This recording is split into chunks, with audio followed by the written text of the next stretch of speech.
Ahojte a vitajte pri 11. epizóde podcastu Rôznočinnosť. Z týždenného vydania sa stáva nepravidelné vydanie a je to úplne v poriadku. Aktuálne venujem viac svojho času a energie sprevádzaniu študentov v Ikigai výcviku a pripravujem aj online kurz, ktorý krásne prepája práve multipotencialitu Ikigai a harmonopis. Práve pre nás, multipotenciálov, je nevyhnutnosť získať nástroje, ktoré potrebujeme k tomu, aby sme sa necítili zahltení a frustrovaní, ale naopak kreatívni a nadšení. Priznám sa vám, že aj pri tvorbe tohto kurzu narážam na momenty, kedy mám pred sebou rozrobenú prácu, no prichytím sa pri tom, že robím niečo úplne iné. Aj túto epizódu podcastu na tému prokrastinácie mám rozpracovanú už niekoľko týždňov, možno aj mesiacov, a neustále odbieham k niečomu inému. Stáva sa to aj vám? Sprevádza vás následne pocit viny, že by ste mali makať, ale niečo vás ťahá úplne inám? Dnes sa spolu pozrieme na tému, ktorá mnohých z nás straší v snoch, ale v skutočnosti môže byť kľúčom k našej kreativite. Reč je o prokrastinácii. Väčšina príručiek o produktivite nám hovorí: urob to hneď, neodkladaj to. Ale čo ak je to presne naopak? Čo ak najúspešnejší ľudia histórie dosiahli svoje majstrovské diela práve preto, že veci odkladali? Adam Grant vo svojej knihe Originals, z ktorej v dnešnej epizóde čerpám, vysvetľuje, že prokrastinácia nemusí byť len prejavom lenivosti. Povieme si, kedy ide o strategickú prokrastináciu a zistíme, prečo náš mozog potrebuje pauzu na to, aby prišiel s niečím skutočne originálnym. Chcem, aby vám po dnešku bolo ľahšie byť samými sebou a aby ste si mohli užívať svoju prirodzenú tvorivosť, odtrhnutú od tlaku na výkon a dodávanie bleskových výsledkov. Čo je to vlastne prokrastinácia a sila strategického čakania? Možno je teraz ten správny moment na chvíľu sa zastaviť pri tom, čo vlastne považujeme za prokrastináciu. Adam Grant vo svojej knihe spomína, že už v starovekom Egypte mali pre tento jav dva úplne odlišné výrazy. Jeden znamenal obyčajné nič nerobenie, ale ten druhý, ten popisoval čakanie na ten správny čas. Pre nás multipotenciálov totiž odkladanie vecí nemusí byť vždy niečo zlé. Niekedy je to dôležitý signál nášho vnútra, že v hlave už jednoducho nie je kapacita pokračovať a akýkoľvek ďalší krok a zotrvávanie pri aktivite, pri hľadaní riešení, pri tvorbe by sme už robili na silu. Keď sa však naša pozornosť prirodzene presunie inam, v skutočnosti si podvedome vytvárame priestor na to, čo veda nazýva inkubácia nápadov, teda na ich dozrievanie. Tento proces nie je len nejaká domnienka. Je to fascinujúci dôkaz toho, že naša myseľ potrebuje priestor na hru, aby mohla tvoriť. Krásne to ilustruje experiment jednej doktorantky psychológie, ktorá oslovila Adama Granta s odvážnou teóriou, že prokrastinácia by mohla prispievať k originalite. Grant ju vyzval, aby to otestovala. Požiadala skupinu ľudí, aby navrhli podnikateľský plán pre nový priestor na univerzite. Účastníkov rozdelila do dvoch skupín. Prvá skupina mala začať hneď. Druhá skupina mala najskôr 5 alebo 10 minút hrať jednoduché počítačové hry, ako je napríklad solitér, a až potom začať písať svoj nápad. Výsledok tohto experimentu ukázal, že návrhy ľudí, ktorí prokrastinovali pri hrách, boli o 28% kreatívnejšie. Ale pozor, má to jeden háčik. Kreativita sa nezvýšila u ľudí, ktorí hrali hry predtým, než sa vôbec dozvedeli o svojej úlohe. Fungovalo to len vtedy, ak už o probléme vedeli a hru využili ako formu odkladu. Prečo je to tak? Keď vieme o úlohe, ale vedome ju odložíme, náš mozog na nej pracuje kdesi na pozadí. Grant vysvetľuje, že odkladanie nám získava čas na divergentné myslenie. Keď sa do veci pustíme hneď, zvyčajne siahneme po prvom najbežnejšom nápade. Jednoducho sa zafixujeme na prvú stratégiu, ktorá nám napadne a tým si zatvoríme dvere k iným možnostiam. Ale tým, že prácu vedome odložíme, dávame nápadom čas, aby sa v nás usadili. Kľúčom však je, že o úlohe musíme vopred vedieť a musí nás vnútorne baviť. Vtedy to už nie je lenivosť a vyhýbanie sa úlohe, ale strategické dozrievanie. Supersila nedokončeného. Pomáha nám v tom aj mechanizmus, ktorý objavila psychologička Bluma Zeigerníková. Už v roku 1927, čiže pred 100 rokmi, dokázala, že naša myseľ si nedokončené alebo prerušované úlohy pamätá oveľa lepšie než tie, ktoré sme už uzavreli.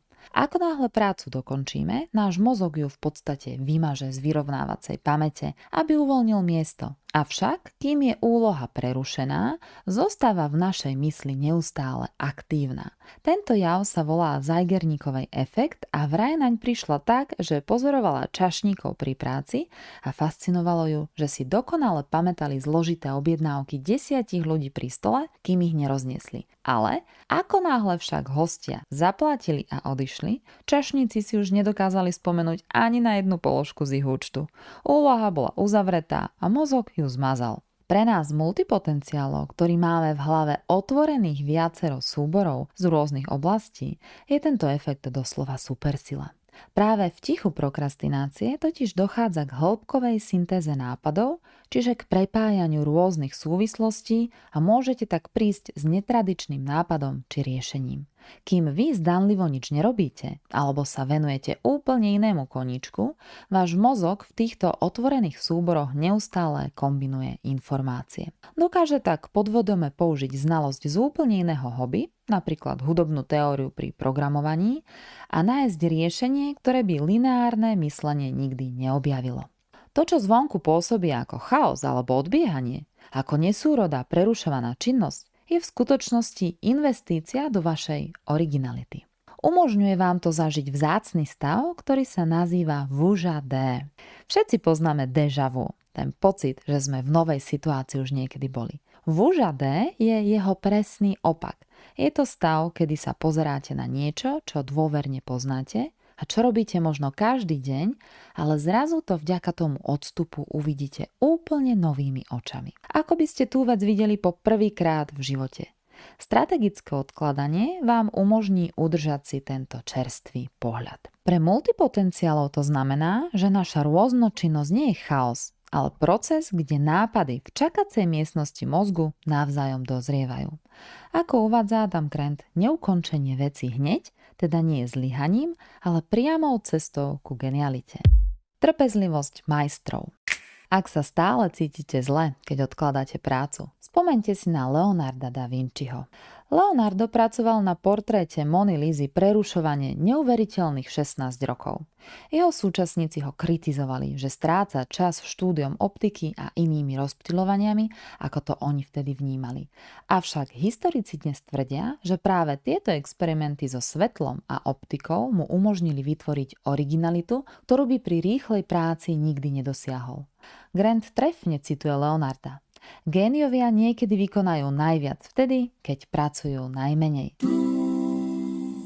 Ešte dramatickejším príkladom je Martin Luther King Jr. a jeho legendárny prejav I Have a Dream z roku 1963. Možno by to málo kto povedal, no King začal text svojho prejavu písať až o 10. večer v deň pred pochodom. A slávna pasáž o sne tam dokonca vtedy vôbec nebola. Vďaka tomu, že King nebol fixovaný na napísaný text, dokázal v momente prejavu zareagovať na podnet z publika. Jedna gospelová spevačka vraj naňho zakričala: "Povedz im o tom sne, Martin." King odsunul svoje poznámky a začal improvizovať. Grant hovorí, že prokrastinácia mu dala flexibilitu. Keby mal prejav dokončený týždne vopred, pravdepodobne by sa držal štruktúry a tento historický moment by nevznikol. Kto vie? Čo dozrelo v tichu?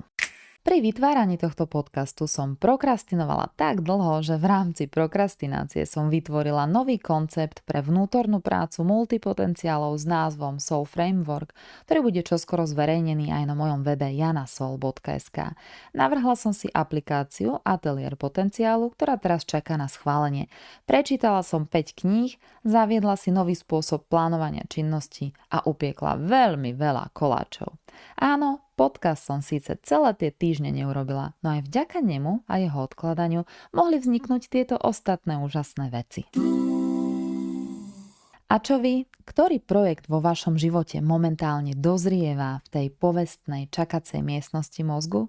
Skúste sa dnes na ten rozpracovaný text nedokončený obraz alebo odložený kurz pozrieť nie cez optiku viny, ale cez optiku dôvery.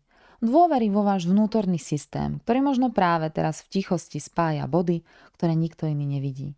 Ak cítite, že vás prokrastinácia skôr valcuje, než inšpiruje, alebo sa strácate v tom, ako všetky tie svoje rôznočinné kúsky poskladať do zmysluplného celku, rada vás týmto procesom prevediem. Či už vás láka spoznať svoje ikigai, porozumieť svojim sabotérom, alebo vás zaujíma spomínaný Soul Framework, pokojne sa na mňa obráťte. Kontakty nájdete na webe janasol.sk. Na záver by som vám chcela zanechať ešte jedno posolstvo. Vaša hodnota nie je definovaná rýchlosťou, akou odškrtávate úlohy zo zoznamu. Skutočná kvalita a hĺbka si vyžadujú čas a odvahu nechať veci nedokončené, kým nepríde ten správny moment. Dovoľte si dnes ten luxus nebyť produktívny v tom bežnom zmysle slova. Možno práve vtedy tvoríte niečo najväčšie. Ak vám dnešná epizóda priniesla aspoň kúsok úľavy, budem vďačná, ak ju ohodnotíte vo svojej aplikácii alebo ju zazdielate s niekým, kto sa práve teraz trápi pocitom, že nič nestíha. Ďakujem, že ste tu, že ste sa započúvali a že tvoríte svoj život po svojom, nelineárne, strategicky a s láskou k svojej rôznočinnosti.